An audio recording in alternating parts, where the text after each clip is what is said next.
Hello guys, welcome to another video. So again, continuing from where we left off in the last video. So first we have boss Catwoman, nothing really in the modifiers, and the team that I'm going to use is the Flawed Justice team. The same setup again that I used in the previous video, Hawkman with Farron Knife, Peacemaker with Puppet, and Black Adam with passive stats. So the thing with this fight, so what I do with this team is, so first I stack Farron Knife with Hawkman, then we switch to Black Adam, we do his percentage health damage and his super move. Then we switch to Peacemaker, we activate Puppet, get his peace stacks, and then we switch to Hawkman and deal damage. So this is what I am trying to do. That is the plan. I did that in the last video too. But the thing is, like while playing this fight, I realized one thing, that having Puppet active on Peacemaker is not a necessity, I guess, because the only thing that Puppet is giving you is the extra damage against target, incoming damage stacks, I guess. Other than that, I don't think Puppet is doing much here. So I just thought that maybe instead of Puppet on Peacemaker, you can just put passive stats, and maybe that might just cover up for the incoming damage of Puppet, maybe. So that is one thought I got. But I'll have to again try it in the next video. Maybe I'll try it in the next video and then I'll put it there, because in this I have already chosen Puppet on Peacemaker, so yeah, so can't really do anything now. So yeah, that is the plan and that is how we do it. So Hawkman stacks we are done with. We have got the full Farron Knife stacks. Then we switch to Black Adam. We are doing his percentage health damage. Now Catwoman boss is again not the easiest to combo interrupt, so I messed up there a little bit, combo interruption. So here I did super move with Black Adam on just 43 combo. Technically you are supposed to do it at 50 combo, but Catwoman was difficult to combo interrupt, so I was like 43 is enough, and I did that. Okay, so there was a small interruption. I actually got a call. So yeah, okay, I forgot what I was talking about. So anyways, the Flawed Justice team, yeah, so the thing was like, it's not necessary to have Puppet on Peacemaker. That's a thought I got, because here you can see I failed to activate Puppet with Peacemaker. One of the negative effects just went away quickly and I lost Puppet. But we still did good enough damage with Hawkman. So that's the thought I got, like like Puppet is not a necessity on Peacemaker maybe. So that's what I was saying, like I can just use this team with maybe passive stats on Peacemaker, and then I'll see how this team performs. And another thing, like right now I'm playing these fights again like very low health bosses, 400 to 500 million. So this damage this team can do very easily. That's fine. So another thing is I'll have to try them against 2 billion health fights, to see how well they perform or what improvements can be done with them. So that is the thing. So that's all about the Flawed Justice team. Anyways, let's move to the next fight. Next we have boss Robin. I don't think Robin does anything. I think what he has is he has stun and freeze immunity. Actually, this solo raid, Dawn of Apokolips, has a lot of bosses with stun and freeze immunity. I mean, it doesn't really make a difference, but sometimes it just becomes annoying. So yeah, anyways, we are using Mortal Kombat team with Vixen. So again, pretty strong team and low health, so this fight will also be over pretty quickly. Farron Knife is at level 3 right now. I'm trying to upgrade it. Maybe in this video itself, I think it went to level 4, but I'm not sure. Maybe in this video or after this video was recorded, I'm not sure. But yeah, like presently I do have Farron Knife at level 4, and I think it will go to at least level 6 till the end of this season. That's what I'm hoping for. That will happen. Also, I'm not doing any vault openings. I'm storing the keys. Maybe in the next season I'll spend them depending on what vaults we get. I would hope for a Legends Reborn for the Last of Truth, and Rise of Krypton for Beta Club, or maybe the Scorpion Solo Realm Clash for Gemstone. So that's the reason I'm not spending any keys here, because now I'm like strictly looking for specific artifacts only, not trying to open worlds randomly, I won't do that. So that is the thing. Anyways, next fight we have Superman versus Superman. So this boss Superman has dot immunity, I guess.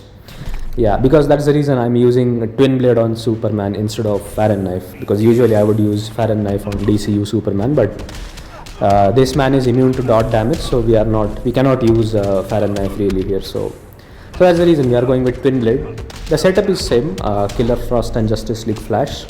Justice League Flash helps us fill the red energy bar quickly with the extra fast attack hit, and yeah, the damage output is little bit lower than Faren knife, not little bit, actually very much lower than Faren knife, but it does give you 2 billion damage, so yeah, that's the thing. So whenever you have maybe let's say a dot immune boss and you can't use a Faren knife, so you can just do a twin blade there and you will just be fine. So that's what I'm doing here. So we can't do dot damage, so we go with twin blade, and yeah, the damage is okay. Like, I mean, it doesn't really matter, you just need to get a 2 billion one shot done. If you are able to do that, it's fine. It doesn't matter if it's fast or slow. So that's the thing. Here we can see still a very quick one shot. And yeah, then let's move to the next fight. So this tier of Dawn of Apokolips, where you have this Superman, Batman, Wonder Woman, Flash bosses, this is like some time ago this was a difficult tier to fight, because of all these things. Even Green Lantern has those permanent hazards and stuff. So for me at least, when I did not have these 7 teams and all, I had very few one-shot teams. Fighting this tier was a nightmare for me actually. And so when I saw this tier first, I was kind of, I got a thought that, oh, this is going to be difficult. But once I started playing, and now the thing is like you have counters for most of the things. That's the thing. As you have 7 one-shot teams, you basically have a counter for each type of a boss. So that's the thing. Now this doesn't feel very difficult because you have a counter. Like for example, the Superman dot immune Superman, you just use twin blade Superman.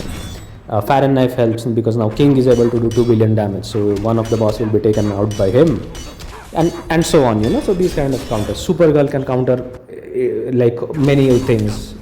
Maybe let's say, I think the only thing she cannot counter is nothing actually. I guess she has ways to deal. She has a lot of ways to deal damage. So she also doesn't really care about these things. So these counters are basically there now for us, and so that's the reason now this doesn't really feel very difficult. I mean, it is not difficult now because of that. So yeah, that is the thing. So yeah, that's the reason. So with Batman, we are going with King and Raven combo. Again, the same thing. You just build the Faren knife stacks with King first, then you switch to Raven, build the darkness, stack the darkness, sorry, and then you bring in King and deal damage. So that is what we are going to do.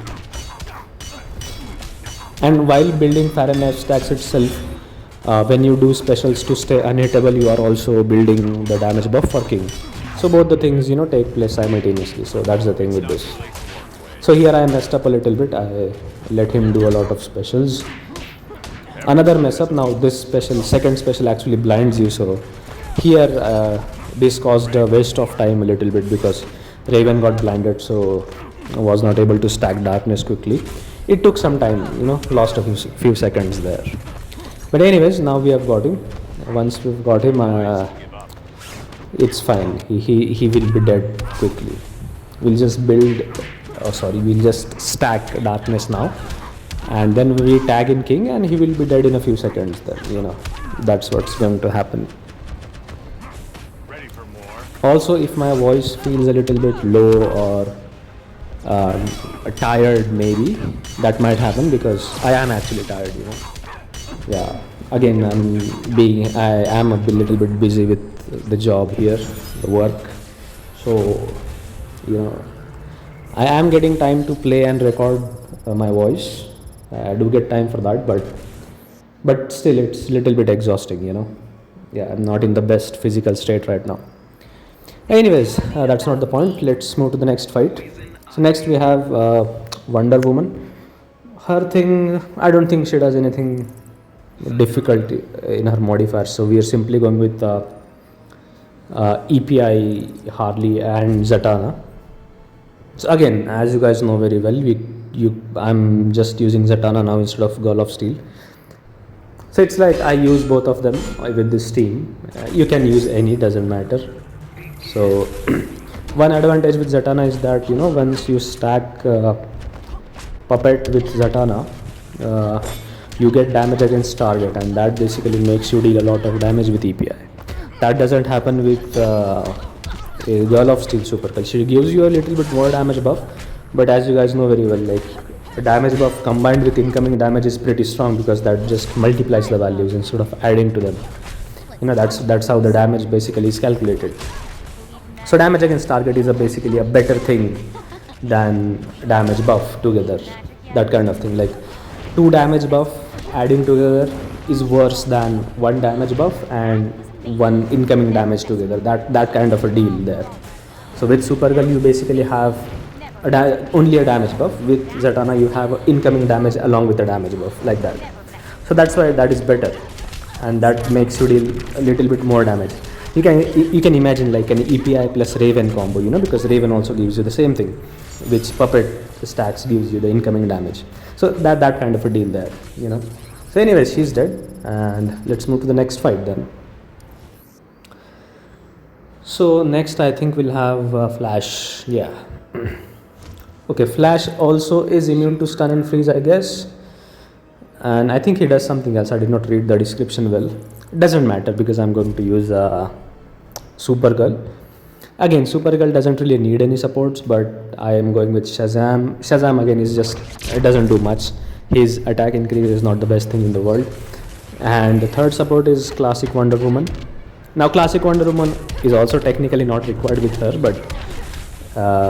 but in, I think, today's video, Classic Wonder Woman was not used at all, so that's the only reason I put her there. Like, she was just lying there with her peep being not used, so I was like, let's use Classic Wonder Woman. She will give you a little bit more crit damage, and basically the one shot will just be going to be faster than usual. That's the only difference she's going to make. So that's the reason we are going with her. But you can see, like, doesn't really matter, like, his health is vanishing so quickly that, I mean, I don't have words to describe it. It's great, just great. Let's move to the next fight. So next we have Boss Lantern. So Green Lantern, what he does is he has permanent hazards on the ground. Some of them will power drain you. So again, the best thing here you can do is simply have John in the team, John Stewart, Green Lantern, because he gives the immunity to secondary hazard effects, as you guys know very well. So hazards basically have primary effects and secondary effects. Primary effects are the damage that they deal, the dot damage, and secondary effects could be, generally it could be anything, but generally it is power drain. That is the secondary effect most hazards will have. And so when you have John in the team, you are basically immune to secondary effects of the hazards, which means you are immune to the power drain by that hazards. So here, even though he has permanent hazards which are going to power drain you, if you just have John in the team, you are not going to get power drained at all. And then you can just pair him up with anything. So maybe a Beast Boy or even a Batwoman that round would do well here. Anything, then it doesn't really matter. Another thing what you can do is you can use DC Universe Superman, because once he becomes unhittable, then he's not affected by the hazards at all. So he's also not going to get power drained, So these are the things this you can do. But anyways, let's move to the rewards now. So these are the things you can do against these bosses who have permanent hazards, So these are the basically counters. Best counter is again John Stewart Green Lantern, because he directly gives you immunity to secondary hazard effects. Rewards are again not going to be very nice. Yeah, worse. That's the worst you can get. Anyways, thank you very much.